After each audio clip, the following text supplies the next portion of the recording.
Years ago, when I was in the first part, at the first couple of months of being ordained, I had this incredible set of responsibilities. I was living in New Haven, Connecticut, which at that time was the poorest city in New England. It was the 8th poorest city in the country. And to give you some idea, we like to think of Detroit as poor, and rest assured, in those days, Detroit did come in number 1. But New Haven was surrounded by these suburbs that were part of New Haven, and these suburbs were fairly affluent, so the level of poverty in New Haven was significant 23 years ago.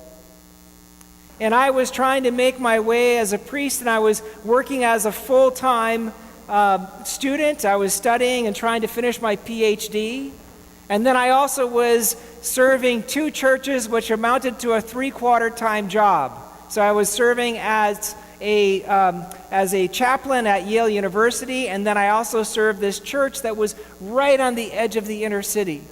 And I would go during the week from the library where I was studying and toiling away and trying to get my dissertation going, and I'd walk through this area that was not very good, and I would go to this church, and I would celebrate the service, and then I would walk back to the library. My life was a set of just very tight destinations that I made it to just in time. I was as busy as I've ever been. Have you ever had moments like that where you are just going to the next destination?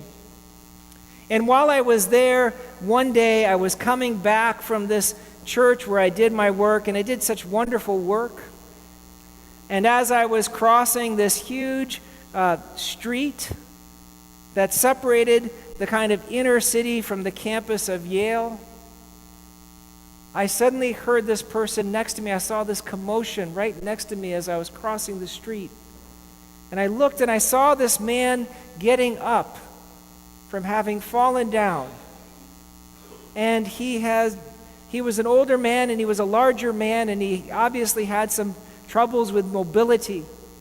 And the way he got up, he looked a little bit like a toddler. He kept his legs straight because his knees were not good, and he put his legs wide, and he pushed himself up, and he got up, and he turned to me, and he said, "It's all right, I'm okay." And I realized that I had been so focused on the next thing that I had to do that I had barely seen him, that he was a kind of blur in the cityscape around me. And I have to tell you that my heart broke a little bit when he turned to me and he said, "It's all right, I'm okay," because he assumed that I had seen him.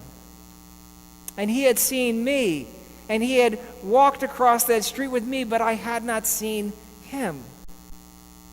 And as soon as I heard him say, "I'm okay," I turned and I said, "That's great, are you okay?" And then he said, "I'm fine," and he made his way across the street. But I was suddenly aware of the fact that there was so much of my life, while I was going from one day's destination to the next, that I had blocked out. I was suffering from a kind of tunnel vision, and it was affecting how I encountered the world around me. I was missing some of the grace of being a priest. I was missing those moments of grace, those divine appointments, those opportunities to reach out to another person. I was working for an inner city parish, and yet I hadn't really seen the inner city. Have you ever had those moments in life in which you suddenly have your eyes opened to something that you haven't seen before? And by that I mean not just your physical eyes. I mean there is something in your spirit that suddenly you become aware of something that is so profound and important, and you realize that you have been ignoring it for decades, and it cannot be ignored anymore. I think that these moments of epiphanies, these moments in which we see again, they have 4 qualities. The first is they almost always are hidden in plain sight. There's something we should have noticed, but we didn't notice for one reason or another for a long time. The second is that they always reveal something powerful about ourselves, some kind of sense of ourselves that we had missed. The third is that they tend to help us recognize a kind of obligation that we have to another. Once things are seen, they cannot be unseen. And finally, in these moments, in these epiphanies, when we see again as if for the first time, we see ourselves as part of a larger picture, something larger than ourselves that we cannot control, a kind of reality we can only walk in with a measure of grace. Now, everything in our gospel today has been about learning to see. And everything in the past week that we have experienced is an invitation for us to see. And this sight is something that we have to recognize that's been around us and hidden in plain sight. It's a truth that once we have seen it, we cannot unsee it. It's a deliverance about something about ourselves that we have to recognize. And it's something that makes us aware that we are part of things that we cannot control. The violence and the hate crime that happened in Pittsburgh this week, in the neighborhood of Spring Hill, at a time and a place when people were gathered together to give glory to God and to celebrate God's presence in their life in a synagogue. This is an indication to us. This is an invitation to see. And the question you and I have to deal with is, are we going to open our eyes or not? And the fear, of course, in opening our eyes to these wider obligations is we always are afraid that we will be asked to give things that we do not have. But my experience tells me that every time we have chosen to open our eyes, every time we've seen things that have been hidden in plain sight, every time we see ourselves differently, every time we've entered into this wider world, we've also seen moments of grace and hope. In fact, in those moments in which the scales fall from our eyes, even in those moments of disillusionment, we find that we can see things more clearly, because when that illusion disappears from our eyes and melts away, we can see a kind of grace by knowing the real, true relationship that is there. And so for too many years, we have been a nation that has been silently falling apart. For too many years, we've been a nation that has lost the bounds of social trust between us. For too many years, we have been involved in things that have tended to create polarization and distrust and even violence. And all of us have a piece in that. And all of us have an obligation to repair the world. And yet, even in there, I want to suggest that there is grace. As much as I believe in a God who has love that is stronger than death, and a Christ who has victory over the grave, I know that even in these places in which we encounter profound evil and hate, there is grace and hope and love and faith. And these things will endure. These things will have their victory in Jesus Christ. And so this morning, as I was thinking about and praying about the people in Pittsburgh, I thought of a moment when someone asked Fred Rogers, who's from the same neighborhood. Right after 9/11, someone said to Fred Rogers, "What do you tell children when you encounter such profound evil?" And Mr. Rogers said, "I tell the children to look for the helpers." My mother taught me to do that. Look for the helpers. See all the people coming to help.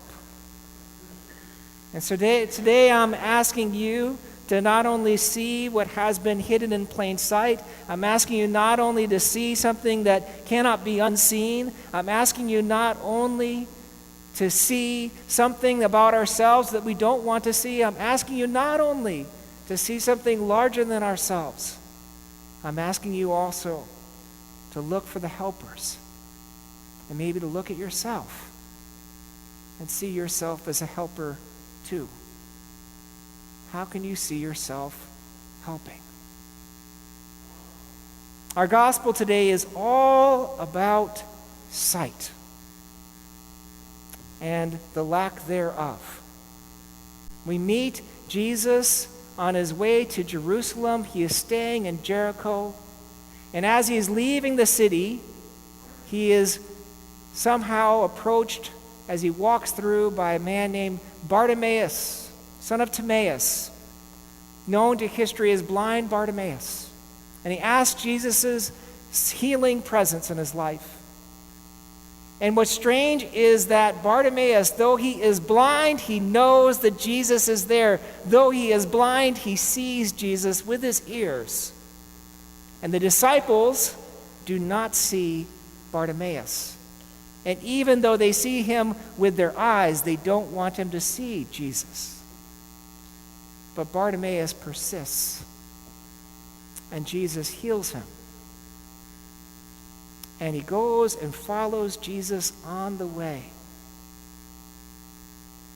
Now, there's two things that you need to know about this passage that are not apparent to the naked eye. The first is that this is the last healing miracle of Jesus.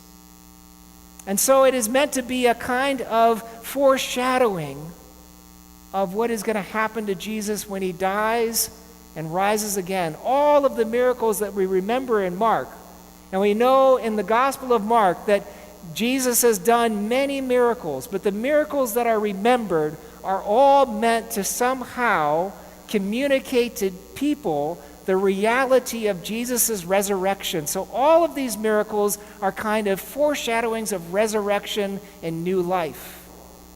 And so when Bartimaeus chooses to follow Jesus on the way, he is following Jesus to his death and resurrection. The second thing you need to know about this passage is that there is a kind of play that Mark seems to be doing, that some people think is in this, between a normal way of advancing in life and learning and seeing things anew, and the way things are seen through Jesus.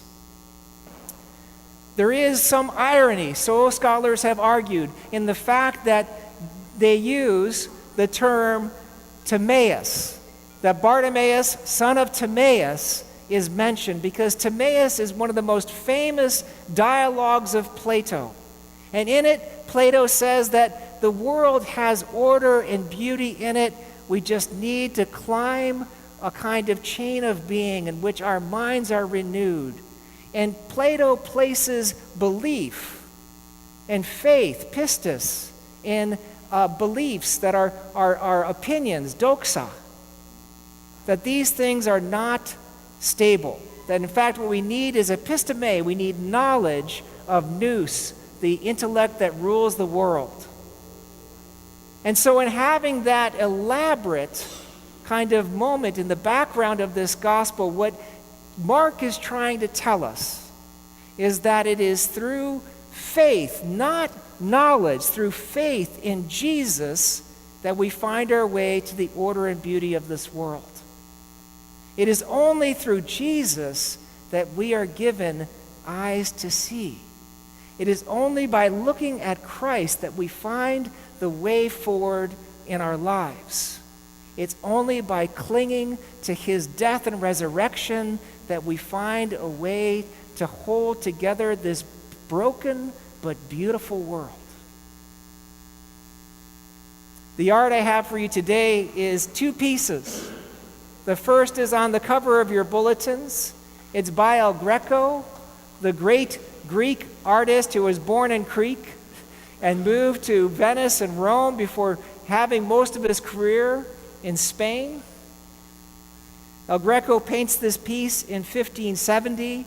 He is calling to mind some of his teachers. He's got a little bit of Titian's emphasis on landscape and a little bit of Tintoretto's emphasis on staging. The healing of Christ, the Christ healing of Bartimaeus takes place in the middle of the painting, and it happens in this incredible classical setting, which is meant to call to mind that whole distinction I drew between Timaeus, the letter by Plato, and Christ's gospel as it is stated in Mark. And what's interesting about this painting is you have Jesus healing Bartimaeus in the center, and all around them you have multiple movements, and people are not seeing what's going on. So you have in the forefront this couple are kind of together, and some people believe that is the moment in which the parents of the blind person is there. You have another person gesturing in a different direction. You have people arguing. And then you have people in the background just having a conversation, all the while Jesus is healing Bartimaeus.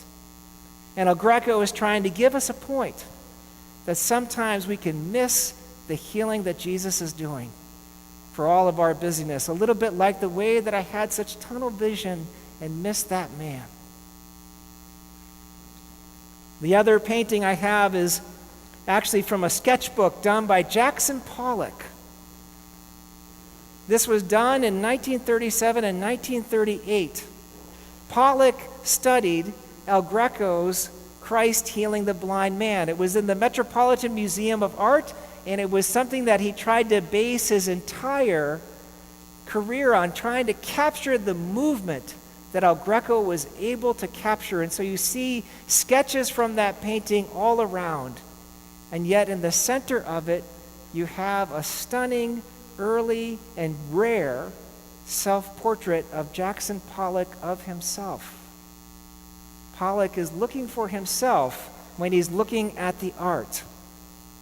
And Pollock is trying to find himself in his painting. And this, I think, is a commentary on Pollock and a commentary on us. 10 years later, he develops his drip technique that almost everybody knows. And that's because Pollock despaired a little bit, I think, that art could actually communicate something with a beginning and an end, a coherent story, a way of seeing the world. And the great blessing he felt that he gave people as an artist was to show exactly what people could not see. Pollock paints himself, and I think in some ways he tries to capture the animating spirit of El Greco. But I want to suggest to you today that the blessing of El Greco's painting is that it depicted Christ. Christ is the movement in that painting. Christ is the message we deliver. Now, all of this is an invitation for us to see. All of this is an invitation for us to see ourselves. All of this is an invitation for us to see grace. This is an invitation for us to see differently. What is God asking you to see? Today we have a witness given to you by Kate Bell, who does incredible work with our children. And in it, she has an incredible testimony to how she teaches, which is to ask the children, where do you see God today? This is a question for you. This is a question for me. Even now and always, to look for God in Christ, and in seeing him, to see each other anew. May we do so by grace. Amen.